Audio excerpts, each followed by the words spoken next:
Hello and welcome to Abhigyan's Point. I've been visiting England for a very long time now, and let me tell you, one of the most crucial visits I remember very clearly was when the debate started on Brexit as far as UK is concerned. And the debate, of course, was around the fact that how would Britain survive post-Brexit. A lot of things have happened here, and I'm not going to get into details because that can take a lot of time, but to briefly put it across to you, Britain has been struggling. It's not been a smooth sailing journey for Britain so far. It now has a prime minister also who's got an economic background.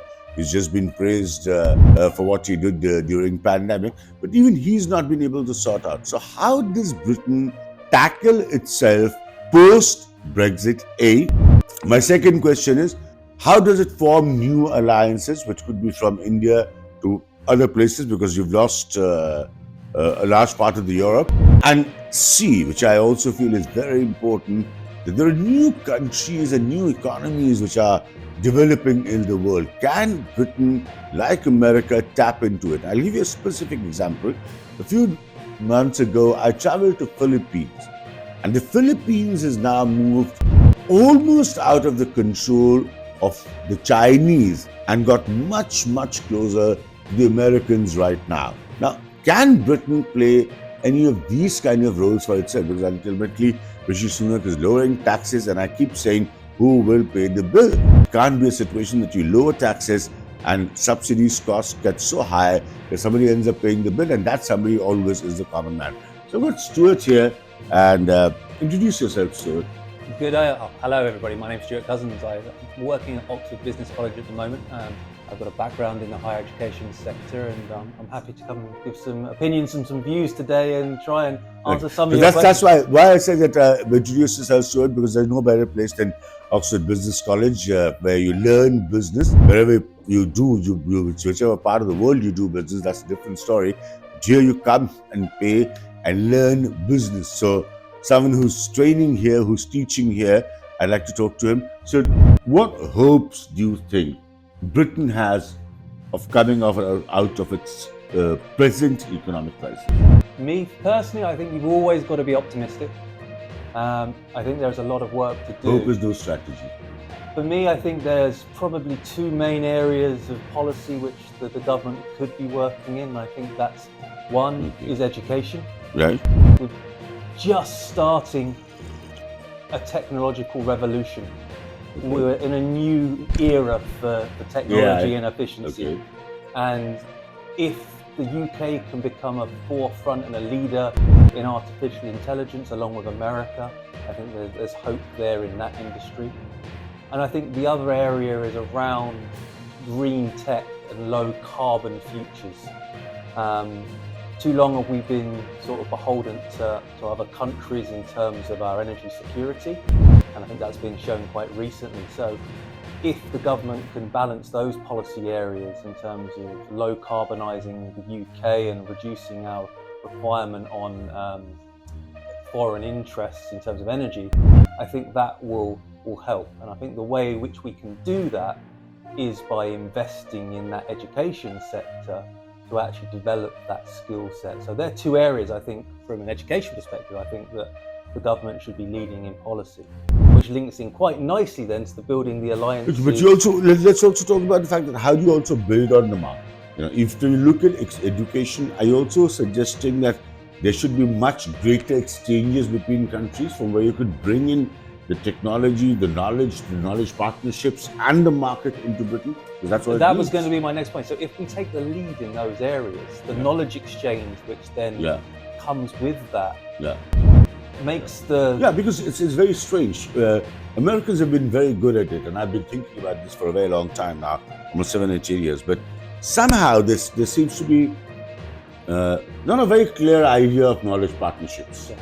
Not, the companies that operate these knowledge partnerships, it seems not to be a very clear idea, and the countries are suffering, but they're not being able to figure out what to do.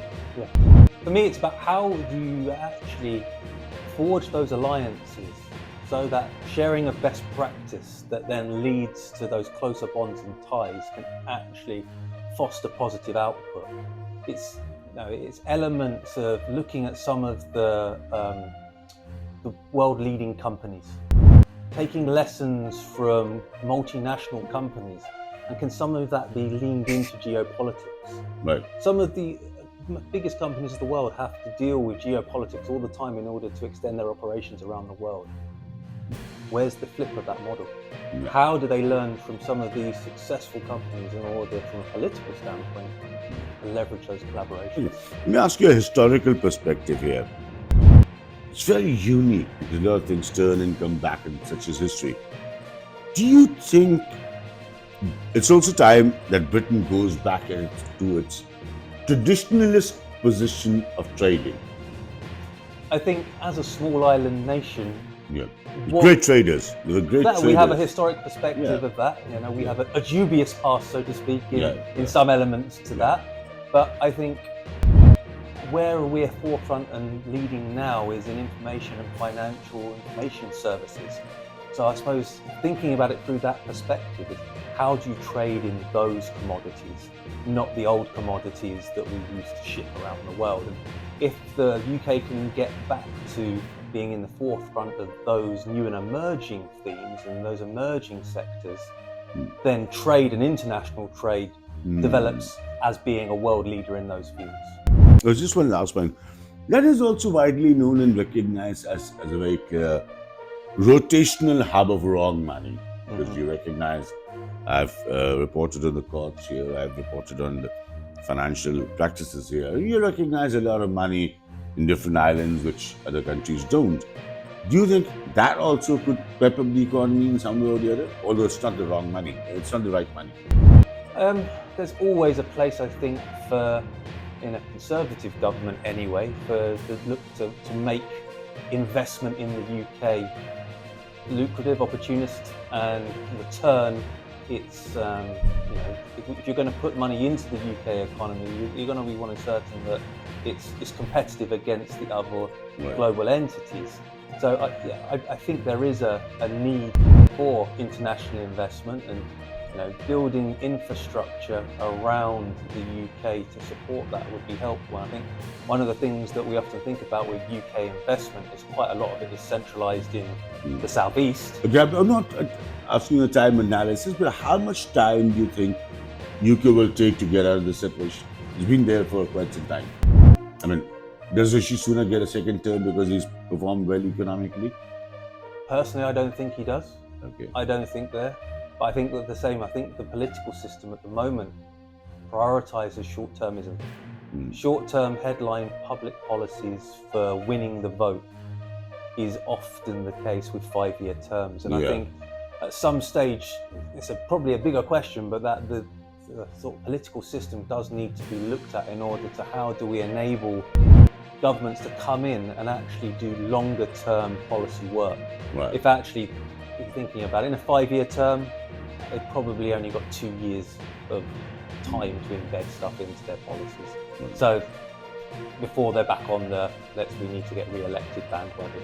So I don't feel that the UK system prioritises the scope for long term. So to go to how long will it take to get out of this sort of situation, well, you've only got as long as the next government has in power and their current policies.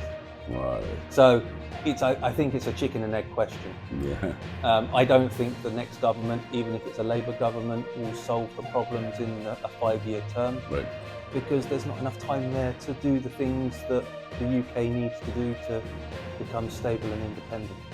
Thank you, Stuart. Very difficult job. Yeah, very difficult job. Thank you so much, Stuart. So that's where you have a clear-cut answer. That's the point I was trying to make initially.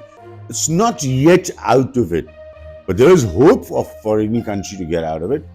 The only difference is that UK has to now think of economic expansionism and understanding the significance of alliances, significance of trade, significance of exchange of knowledge, and these things will eventually encapsulate and build Britain into a situation where it can bring itself from the economic crisis it is within and stop looking perpetually towards the US for everything. That's also a very important aspect because the global world and the global economic world is changing and changing fast.